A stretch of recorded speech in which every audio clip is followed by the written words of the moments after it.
예수님은 이 세상에 오셔서 영광을 받으셨지만 거절당하신 적이 더 많이 있습니다. 거절당할 때 제자들은 화내고 그 사람들을 망하기를 바랬지만 예수님은 제자들을 꾸짖으시고 다른 곳으로 다른 마을로 가셨다는 것입니다. 우리가 전도하다 보면 매정하게 거절하는 사람들이 있습니다. 매정하게 거절하다 못해 심지어는 전도하는 사람들에게 짜증을 내는 사람도 있습니다. 그러면 전도인들은 실망을 하게 되고 때로는 짜증을 내는 사람들과 언쟁을 하게 됩니다.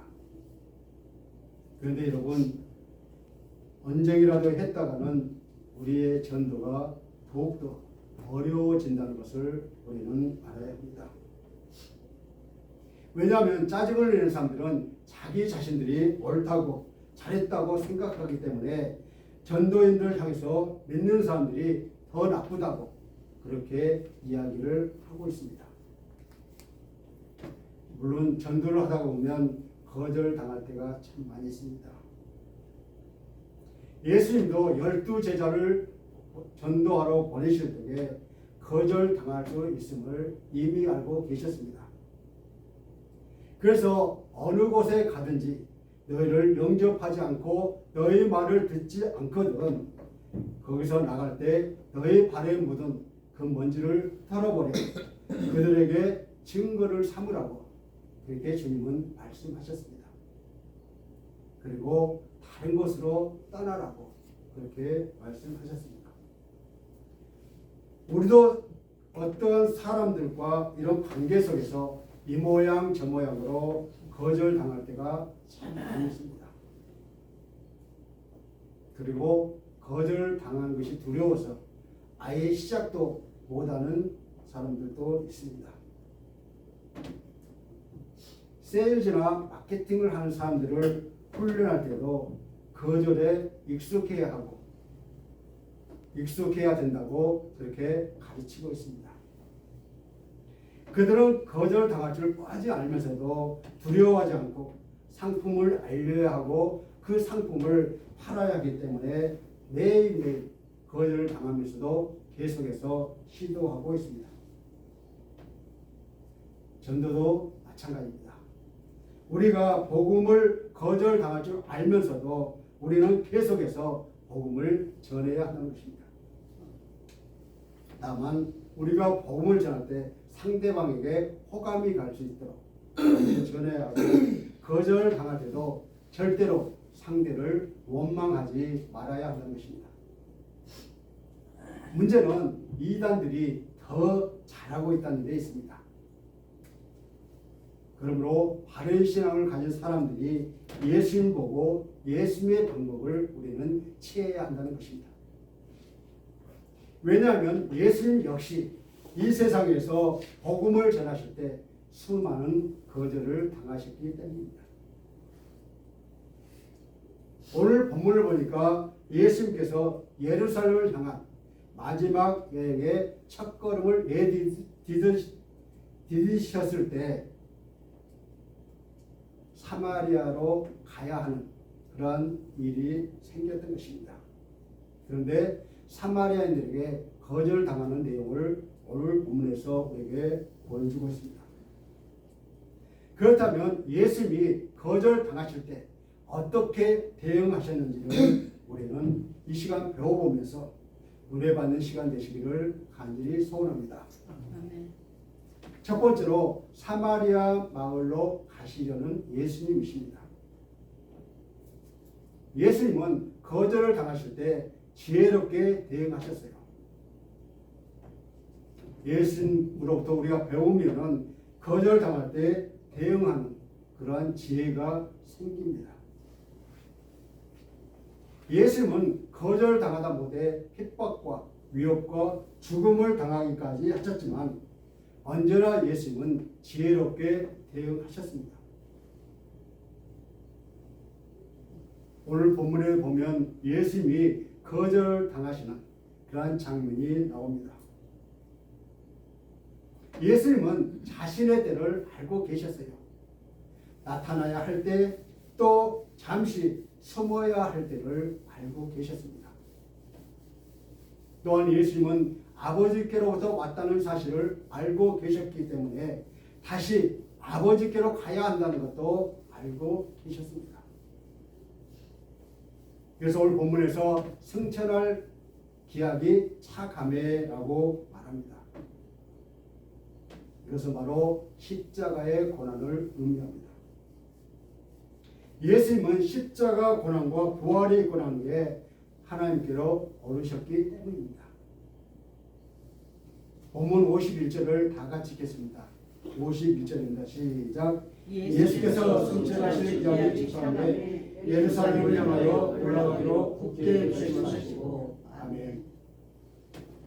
예수님은 하나님이 정하신 구속의 때가 이르러 하늘로 올라가실 때가 가까워졌음을 아시고 예루살렘으로 올라가실 것을 마음 굳게 결정하셨습니다. 예수님께서 승천하실 때라는 것은 그가 사람들로부터 거부당하고 십자가에 달려 고난을 받으시고 죽으셨다가 부활하실 때, 즉 인류 구원을 위한 위대한 대속사역을 수행하셔야 할 때가 되었다는 뜻입니다. 그렇기 때문에 비장한 각오가 필요했던 것입니다. 예수님께서는 그 마지막 예루살렘의 길을 사마리아를 거쳐서 가시기로 결정하셨습니다. 그래서 사자들을 앞서 보내서 당신의 여행의 길을 준비하게 하셨습니다. 사자라고 하는 것은 심부름할 제자들을 사마리아 사람들에게 미리 보내서 예수님께서 사마리아 땅을 거쳐서 예루살렘으로 가실 뜻을 전하고 그 여행을 위해서 그들의 협조를 구하는 그러한 일이었습니다. 그 협조라는 것이 단순히 예수님과 그를 따르는 자들을 위한 숙식 문제뿐만 아니라 예수님께서 사마리아를 지나가시며 복음을 전하시고 병든 자와 또 귀신 들린 자들을 다 낫게 하실 것이니 미리 알려서 사람들 많이 예수님 앞으로 나오게 해서 협력해 달라고 그렇게 부탁을 합니다. 그렇지만 그들은 예수님이 가시는 그 길을 거절하고 말았습니다. 아무튼 그 명령을 받은 제자들은 사마리아의 한 마을로 들어갔습니다. 그런데 사마리아 동네에 들어간 제자들이 돌아와서 자신들이 그 동네에 들어가서 여러 군데를 다녀봤지만 그들이 받아들이지 않고 자기들을 거절했다고 예수님께 보고를 하고 있습니다. 예수님께서 사마리아 땅에 발을 내디디지 않으셨는데 그 길을 막으셨다는 것이 아니라 예수님께서 원하신 협조를 거부하셨다는 것입니다. 예수님께서 미리 보내신 제자들은 사마리아 주민들을 만나 예수님이 누구시고 왜 사마리아로 오시는 것인지 또 설명을 했을 것입니다. 그러나 그들은 제자들의 협조 요청을 받아들이지 않은 것입니다. 사실 유대인들은 사마리아를 거치지 않고 예루살렘으로 올라가는 그 습관을 가졌지만 예수님은 이전에 이미 예루살렘에서 갈릴리로 가시는 동안에도 사마리아를 거쳐서 복음을 전하고 그들을 만나고 가셨기 때문에 이번에도 그들을 다시 한번 만나고 싶은 그 마음에서 협조 요청을 했지만 사마리아 사람들은 그 협조 요청을 받아들이지 않았습니다. 사실 유대인들이 사마리아 사람들을 싫어했지만 예수님은 사마리아 사람들도 복음을 듣고 구원받아야 할 사람이라고 생각하셨어요. 그래서 사마리아로 가고 싶으셨습니다. 그러나 인류 구원을 위한 예수님의 예루살렘의 여정의 첫 출발부터 예수님을 받으신 이 그분은 결국 온 세상이 거부하고 버림받아 십자가에 달릴 예수님의 앞날을 상징적이고 예언적으로 드러낸 사건임을 우리에게 보여주고 있습니다. 두 번째로 사람들에게 거절당하신 예수님이십니다. 예수님이 사마리아로 들어가시지만 사마리아가 최종 목적지가 아니란 것입니다. 예수님이 이미 예루살렘으로 올라가시려고 굳게 결심하셨기 때문입니다. 어찌된 일인지 예수님의 최종 목적지는 사마리아가 아니라 예루살렘입니다. 제자들이 예수님의 최종 목적지를 이미 사마리아 사람들에게 말했을 수도 있고, 아니면 사마리아 사람들이 전에 예루살렘에서 갈릴리로 가신 예수님이었으므로 이번에도 사마리아를 통과해서 예루살렘으로 가실 거라고 추측했을 것입니다. 본문 53절을 다 같이 읽겠습니다. 53절입니다. 시작. 예수께서 예루살렘을 향하여 가시기 전에 그들이 받아들이지 아니하는지라. 아멘. 어쨌든 예수님의 최종 목적지를 어떻게 알게 되었는지가 사실은 중요하지가 않습니다. 중요한 사실은 사마리아 사람들이 예수님의 목적지가 예루살렘인 줄 알았다는 것입니다.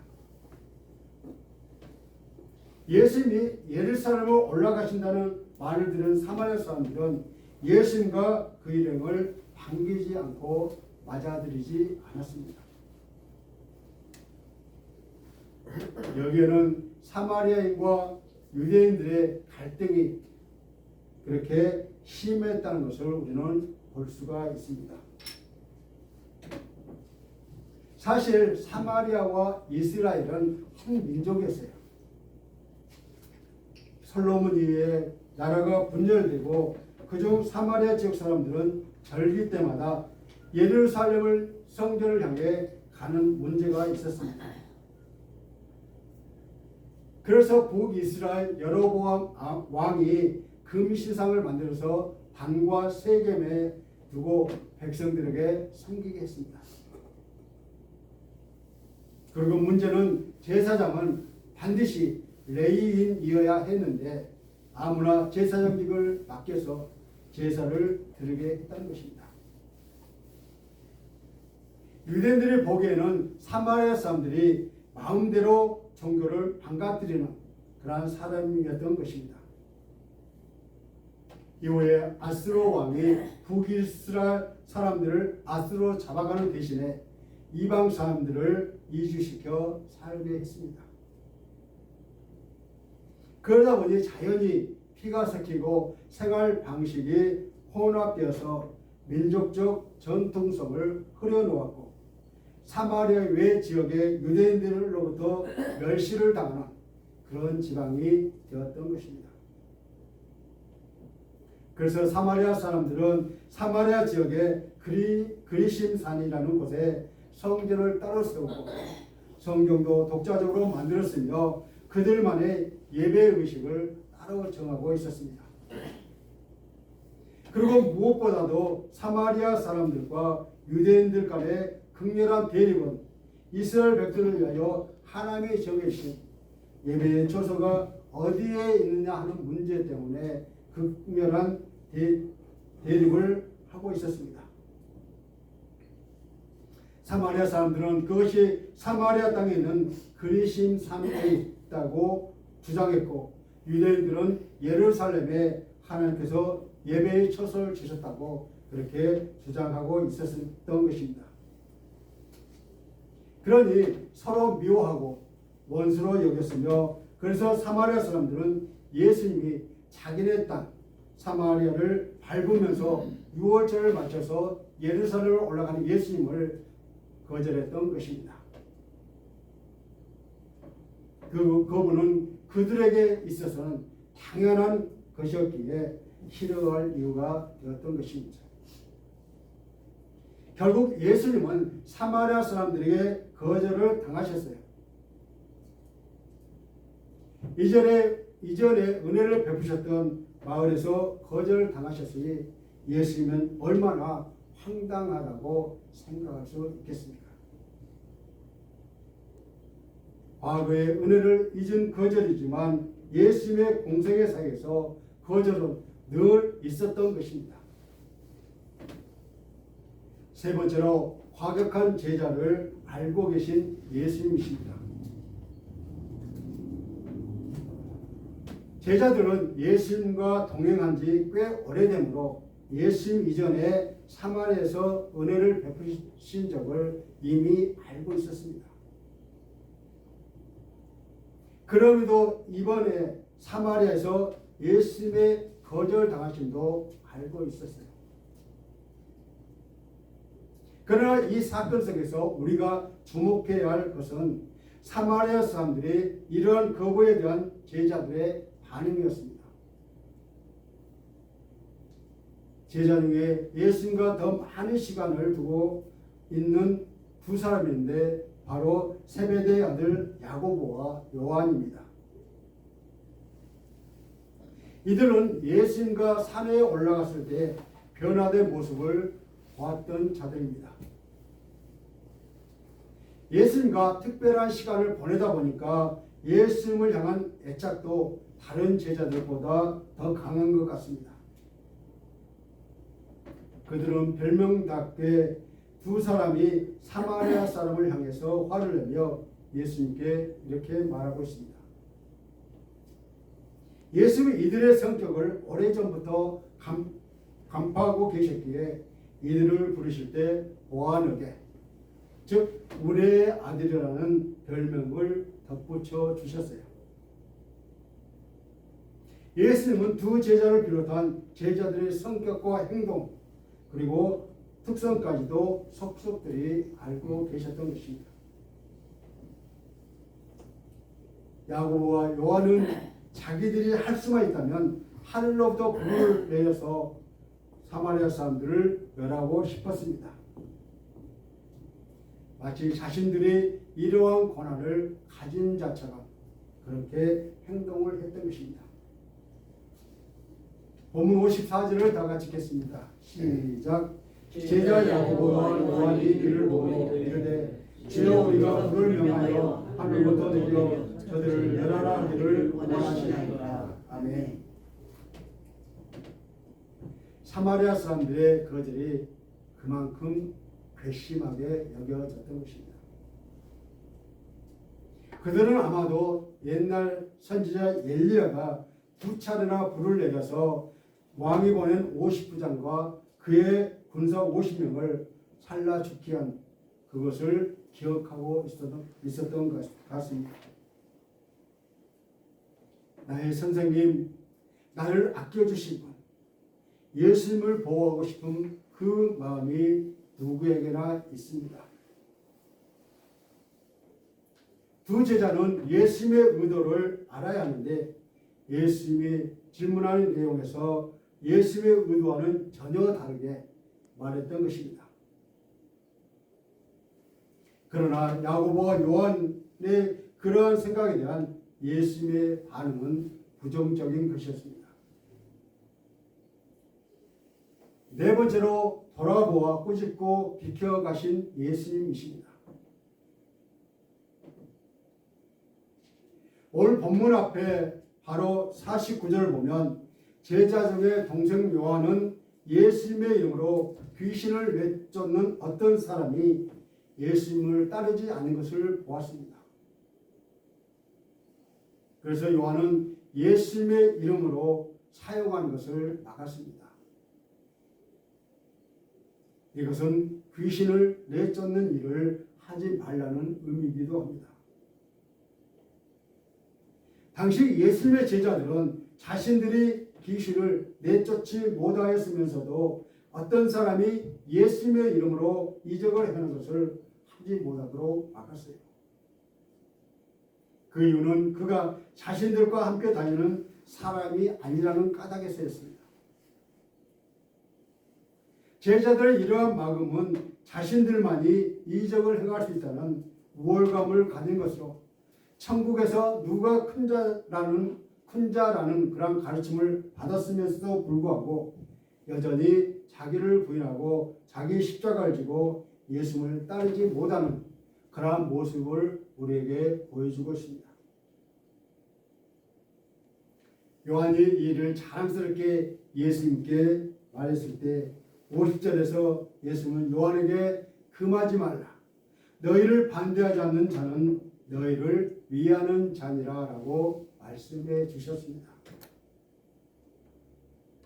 예수님은 그가 자신과 제자를 반대하지 않고 지지하고 있다고 말씀하시면서 그가 행한 이적을 용납해 주셨다는 것입니다. 예수님의 인정에서 그가 행한 이적이 예수님의 이적 행함을 모방하고 또 예수님처럼 이적을 행하는 능력을 보임으로써 사람들을 끌어모아 돈을 벌 욕심이 있거나 자신이 예수님과 같은 이적을 행하는 능력의 소유자임을 자랑하며 자신을 따르게 하여 그들의 교주가 되려고 하는 따위가 아님을 우리는 알 수가 있습니다. 그렇다면 예수님은 하늘에서 불을 내려 멸하고 싶다는 제자들의 제안에 응하셨을까요? 과거 엘리야 시대 때 하늘에서 불을 내려 군사들을 불살한 적이 있었으니 예수님도 응할 수 있었지만 그러지 않으셨습니다. 오히려 두 제자를 향해 돌아서시고 칭찬 대신 꾸짖으셨습니다. 예수님이 왜 꾸짖으셨을까요?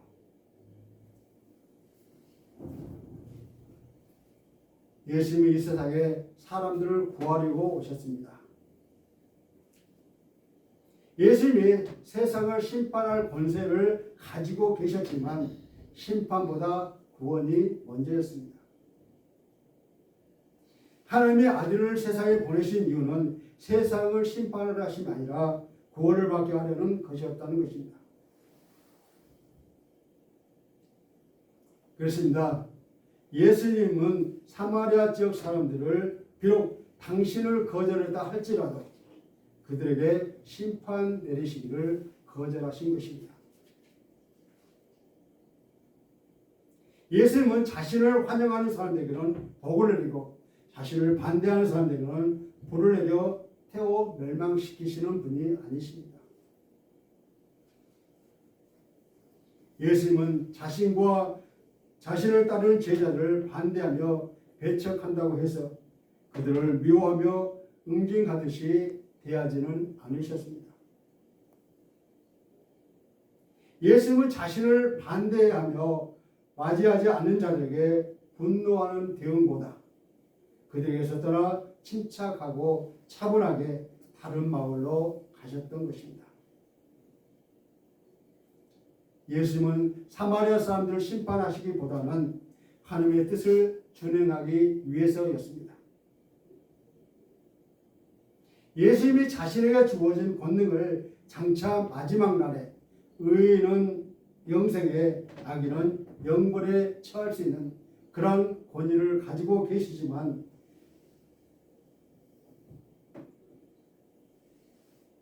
예수님은 그렇게 하지 않으셨습니다.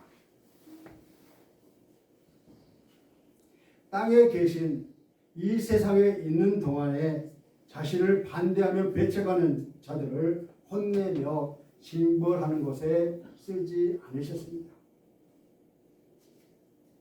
주의 영이 예수님과 함께하여 권능을 행하신 것은 사람들이 주의 이름을 부르며 주께로 나오게 해서 죄에서 구원하시기 위해서였습니다. 사랑하는 성도 여러분, 오늘 본문에서 우리는 무엇을 보아야 할까요? 주님께서 이 세상에서 걸어가신 길이 결코 순탄하고 열렬한 환영과 영광으로 가득 찬 길이 아니었다는 사실을 우리는 먼저 기억해야 합니다. 주님을 따르며 주님의 명령을 따라 행하려는 제자들이 가야 하는 길도 마찬가지임을 우리는 알아야 합니다. 세상으로부터 적대감과 거부와 비협조와 냉대와 조롱과 박해가 기다리고 있는 길임을 우리는 보아야 합니다. 그럼에도 불구하고 우리는 세상과 같은 방식으로 대응해서는 안 되며 포기해서도 안 되는 그런 사역의 길임을 받아들여야 한다는 것입니다. 주님과 함께 길을 간다고 하면서 주님의 방식으로 가지 않고 내 방식대로 가서는 안 됩니다. 주의 일을 한다고 하면서도 주님께서 기뻐하지 않으신 그러한 방법 동원해서는 안 된다는 것입니다. 주께서 명하신 사역을 사람의 감정과 판단에 따라서 행하지 말아야 한다는 것입니다. 주님께서 행하신 모양대로 행하는 게 그 결과는 하나님께 맡겨야 한다는 것입니다. 그렇게 해서 얻은 결과야말로 우리에게 기쁨을 주는 결과가 될 것입니다. 말씀을 맺겠습니다. 오늘 우리가 읽은 본문은 예수님의 일행이 예루살렘을 가는 길에 사마리아를 통과하는 과정을 보여주고 있습니다.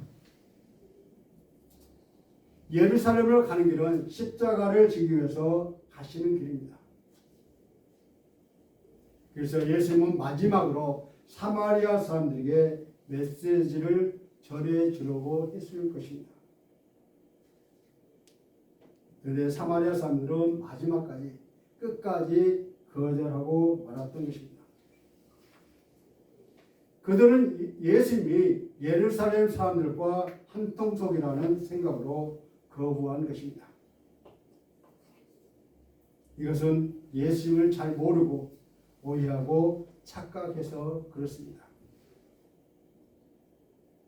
우리는 오늘 본문의 말씀을 통해서 타인이 그리스도인들을 터무니없이 거절할 때 그리스도인들이 어떻게 대처해야 하는가를 돌아보게 합니다.